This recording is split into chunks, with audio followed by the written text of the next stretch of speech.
जय श्री कृष्ण, हर हर महादेव। नमो astro channel में आप सभी का स्वागत है। आज हम कंटिन्यू करेंगे मरण कारक स्थान का सीक्वेंस।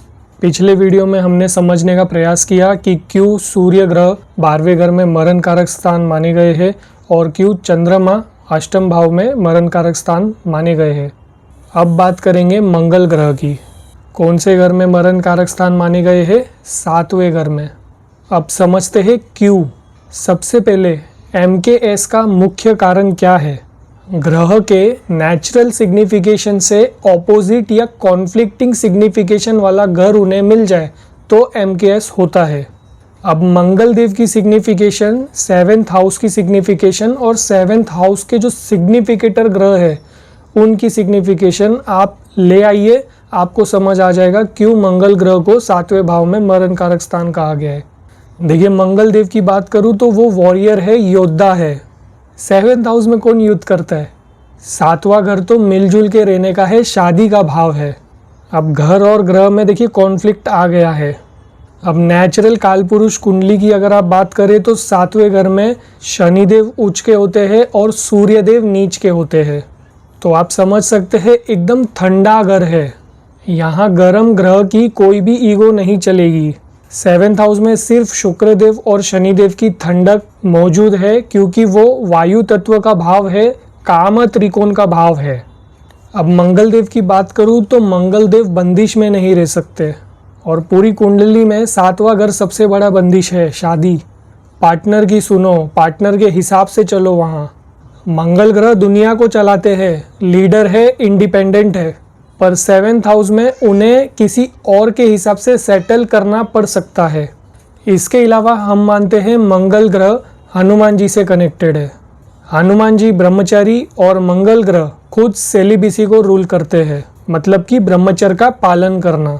पर 7th हाउस किसी और ही चीज़ का लाइसेंस देता है। अब ये कॉन्फ्लिक्ट है, परेशानी है इस ग्रह के लिए। मंगल ग्रह को 6ठा भाव चाहिए, वहाँ ब्रह्मचर्य का पालन होता है। 6th हाउस में सभी काम डेली बेसिस पे टाइम टू टाइम होते हैं। नो लेजीनेस, सारे कंपटीशन 6th हाउस में है। वैसे 6th हाउस की बात करें तो शुक्र ग्रह 6ठे भाव में मरण कारक स्थान में पहुंच जाते हैं। इसे भी आप समझ सकते हैं, Venus is a planet of love. 6th house is celibacy, मतलब उसूलों और नियम के पक्के, कहीं कुछ ऊंच नीच नहीं।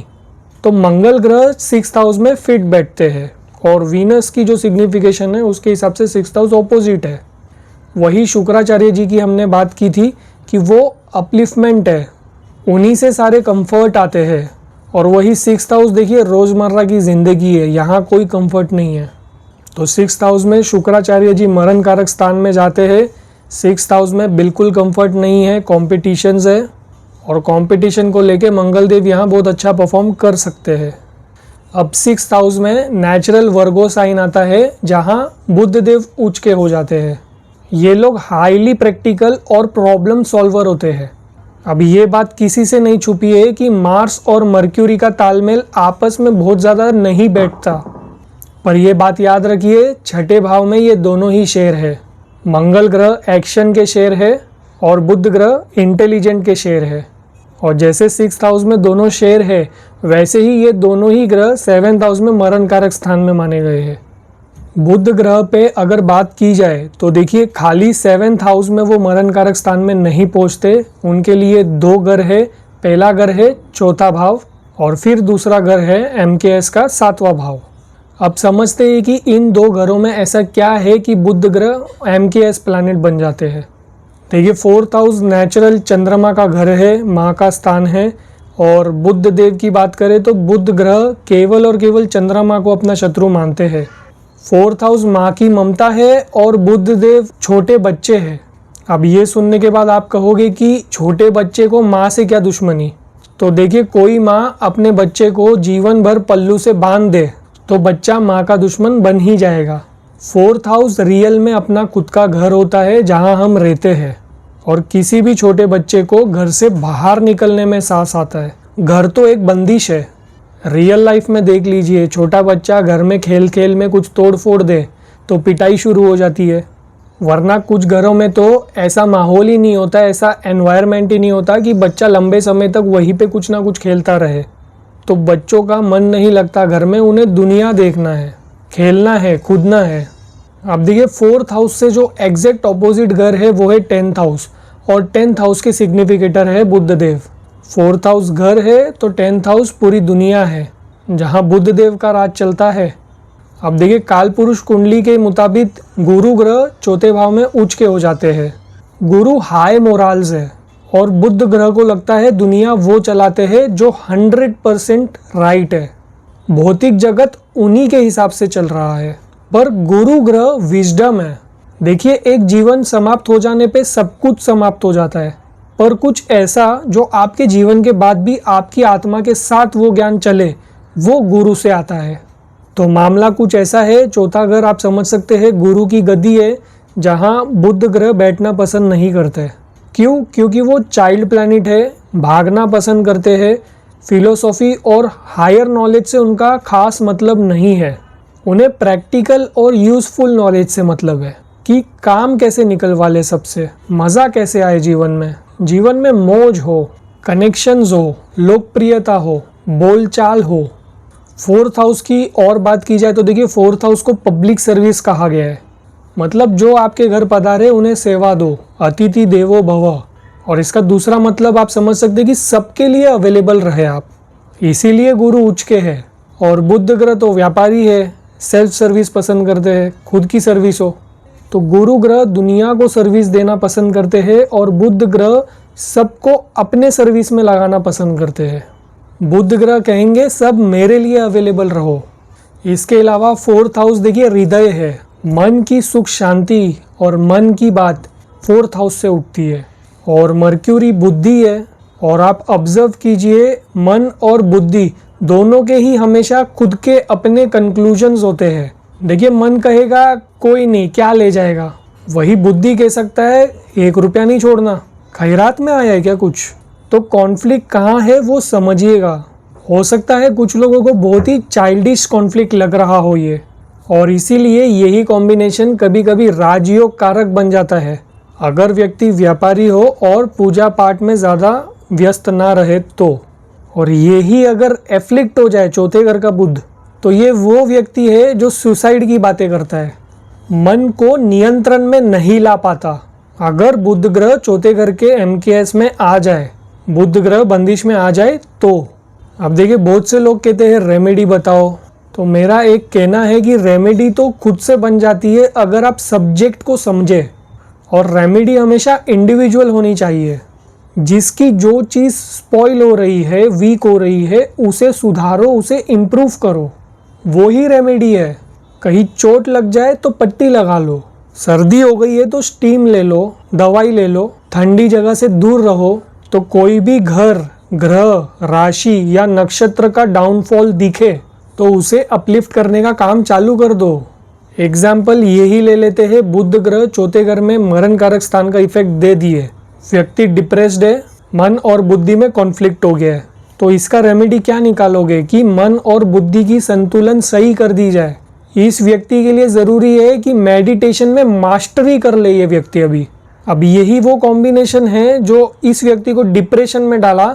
अब यही वो कॉम्बिनेशन बन सकता है जो एक बहुत अच्छा माइंड रीडर बन सकता है किसी का। तो रेमेडी बड़ा सिंपल है और बहुत पावरफुल है कि अगर कोई चीज़ में प्रॉब्लम नज़र आ रही है तो उसे सॉल्व खुद कीजिए, कर्मों से कीजिए।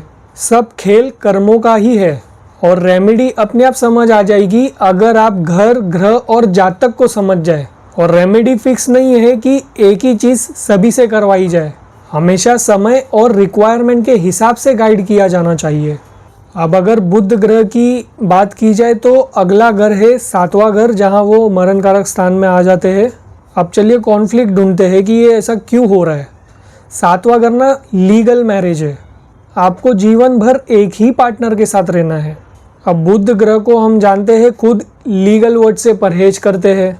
जब चंद्रमा ने क्लेम किया कि बुध हमारा पुत्र है, और उसके अलावा जैसे 7वां घर लीगल और सिंगल मैरिज को दर्शाता है कि एक लॉन्ग टर्म रिलेशन आप बनाएं, वही बुध ग्रह की क्वालिटी है short term relationships, multiple relationships. Girlfriend boyfriend वाला जो रिलेशन होता है वो मर्क्यूरी ड्रिवन है। 7th हाउस का कोई रोल नहीं है जब तक आपने शादी नहीं की। वहाँ third house friends with benefit. तो यहीं पे एक सीक्रेट है, जब व्यक्ति शादी कर लेता है तो फर्स्ट हाउस या मेल को मंगल के रूप में देखा जाता है और फीमेल को मतलब सेवेंथ हाउस उनको शुक्र के रूप में देखा जाता है। और इन दोनों की एनर्जी बहुत ज़्यादा ऑपोजिट है और शादी के पहले तक ये दोनों ही मर्क्यूरियन थे, एक दूसरे को मीठी बातें कहेंगे, घुमाएंगे फिराएंगे। और जैसे ही 7वां घर शादी हो गई तो लड़का मंगल बन गया, लड़की शुक्र बन गई। मंगल कहता है डिसिप्लिन, ज़्यादा इधर उधर की बातें नहीं। शुक्र कहता है प्यार की बातें करो। तो अक्सर लोग कहते हैं ना कि शादी के पहले बहुत मौज की, शादी के बाद सब बदल गया। तो आप उनसे कहिए कि आपकी डेजिग्नेशन भी तो बदली है, मर्क्यूरी से मंगल, मर्क्यूरी से वीनस बन गए हो। तो मर्क्यूरी मौज है, मंगल फौज है, लड़का सीधा मौज से फौज में पहुंच गया। सेम वे में लड़की बुध से शुक्र बन जाती है। अब शुक्र हाई एंड चीज़ों को बताता है, मंगल हर बार शुक्र की बात काटता है। एकदम नेचुरल शादी की बात कर रहा हूँ, कोई कुंडली नहीं देखी है किसी की। तो समझिए 7th हाउस में देखिए हमें दूसरों के लिए काम करना या हमें फंस के रहना पड़ता है और मर्क्यूरी हमेशा चाहता है कि वो सबसे काम करवाए, वो ब्लॉक नहीं रहना चाहते किसी की ऐसी वैसी डिसीजन में। 7th हाउस मर्क्यूरी वालों का मैंने एक कॉमन चीज़ देखा है कि ये लोग अपने पार्टनर से कभी भी रियलिटी एक्सप्रेस ही नहीं करते कि उनकी प्रॉब्लम क्या है। 7th house MKS, mercury is a planet of speech. व्यक्ति सोचता है यार समझ गया होगा और उसका पार्टनर कुछ नहीं समझता। तो ऐसे आपको इफेक्ट देखने मिलते हैं कि बुध ग्रह 7वें घर में MKS में पहुंच रहा है तो व्यक्ति अपनी वाणी का इस्तेमाल नहीं कर पा रहा, एक्सप्रेस नहीं कर पा रहा चीज़ों को। और देखिए दोबारा कहूँगा 7वां घर मर्यादा का है। बुध ग्रह को रेस्ट्रिक्शंस और रूल्स नहीं पसंद। तो मैं उम्मीद करता हूँ आज का वीडियो आपके काम आया हो। अगर आपको ये वीडियो पसंद आया हो तो इसे लाइक और शेयर ज़रूर कीजिएगा। अगले वीडियो में बात करेंगे बचे हुए ग्रह के बारे में। आज के लिए अलविदा लेता हूँ। जय श्री कृष्ण, हर हर महादेव।